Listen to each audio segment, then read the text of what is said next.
পানিহাটির যুদ্ধ বললেও আসন্ন বিধানসভায় উঠে আসছে একটাই ইস্যু, তা হলো অভয়ার বিচার। অভয়ার মা রত্না দেবনাথ বিজেপির প্রার্থী হওয়ার পর থেকে বিষয়টা নিয়ে চর্চা অনেক গুণ বেড়ে গিয়েছে। প্রাথমিকভাবে পানিহাটির বিধানসভা নির্বাচনে এই ইস্যুটি সামনে আসার কারণ ছিল সিপিআইএমের প্রার্থী কলতান দাশগুপ্ত। অভয়ার দেহ নিয়ে আরজিকর হাসপাতাল থেকে বেরোনোর সময় অ্যাম্বুলেন্স আটকানোর দলে তিনিও ছিলেন।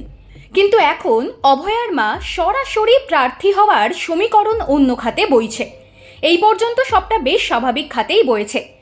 যেভাবে বিভিন্ন কেন্দ্রে বিশেষ কোনো ইস্যু থাকলে প্রাধান্য পায়, তেমনই পানিহাটিতে রত্না দেবনাথের প্রচার চলছে অভয়ার ন্যায় বিচারের দাবিকে সামনে রেখে। তেমনি তৃণমূল কংগ্রেসের তীর্থঙ্কর ঘোষ তুলে ধরছেন বর্তমান রাজ্য সরকারের উন্নয়ন এবং কেন্দ্রের বঞ্চনা এবং এসআইআরে ভোটারদের নাম কাটা যাওয়ার বিষয়টি। সেখানে কলতানের প্রতিবাদের ভাষা স্বাভাবিকভাবে আরও দৃপ্ত হচ্ছে, ছড়িয়ে পড়ছে বহুদূর পর্যন্ত। এখানেই শেষ নয় ব্যাপারটা। রাজ্যের রাজনৈতিক মহলের একাংশ মনে করছেন কলতান দাশগুপ্ত পানিহাটির বাকি প্রার্থীদের থেকে অনেকটাই আলাদা। প্রশ্ন হলো, কেন এই মনে হওয়া?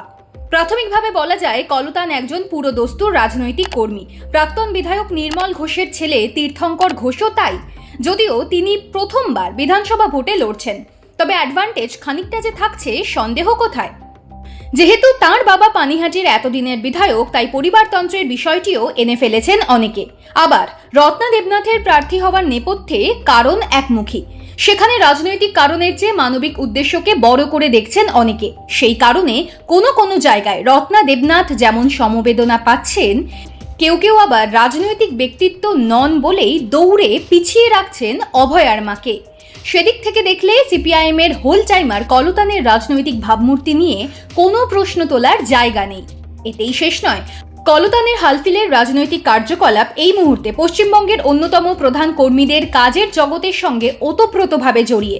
কলতান কাজ করেন গিগ ওয়ার্কারদের নিয়ে। অ্যাপ ক্যাব চালক, ফুড ডেলিভারি পার্সন থেকে এই জাতীয় কাজের সঙ্গে রাজ্যের একটা বড় সংখ্যক মানুষ এখন জড়িয়ে। স্থায়ী সরকারি চাকরি না পাওয়ায় প্রচুর মানুষের সংসার চলে এই ধরনের কাজের মাধ্যমে।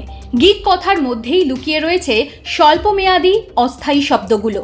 এক কথায়, এই ধরনের কর্মীদের দারুণ কিছু ভবিষ্যৎ নেই, তবু তাঁরা লড়াই করছেন দুমুঠো জোগাড় করার জন্য। এই লড়াইয়ে গিগ ওয়ার্কারদের সঙ্গে কাঁধে কাঁধ মিলিয়ে ময়দানে রয়েছেন কলতানও। ডিওয়াইএফআই এর পালা শেষ করে ট্রেড ইউনিয়ন সংগঠন সিটুর সঙ্গে যুক্ত কলতান। এখানে তিনি যে কাজটা করেন সেটা মূলত গিগ ওয়ার্কারদের জন্য। তাঁদের দৈনন্দিন লড়াই নিয়েই তার আন্দোলন। এখন ভোটের কাজে পানিহাটিতে পড়ে আছেন বটে, কিন্তু গিগ ওয়ার্কার ভাই বোনদের জন্য সংগ্রাম চলছে তার। বিধানসভা পর্ব মিটলে ফল যাই হোক না কেন, আবার গিগ ওয়ার্কারদের জন্য পথে নামবেন কলতান। বহুমুখী কাজের জন্যই পানিহাটিতে কলতানের ভালোবাসার মাত্রা আলাদা বলেই দাবি করছে সিপিআইএম। যে কথা উড়িয়ে দিতে পারছেন না তার বিরোধীরাও। ইভিএমে বোতাম টেপার আগেই তাই রাজনৈতিক ও মানবিক দুই জায়গাতেই কলতান দাশগুপ্ত আলাদা জায়গা করে নিয়েছেন মানুষের মনে। অনেকেই বলছেন পানিহাটির অসুখ সারাবেন তরুণ নেতা।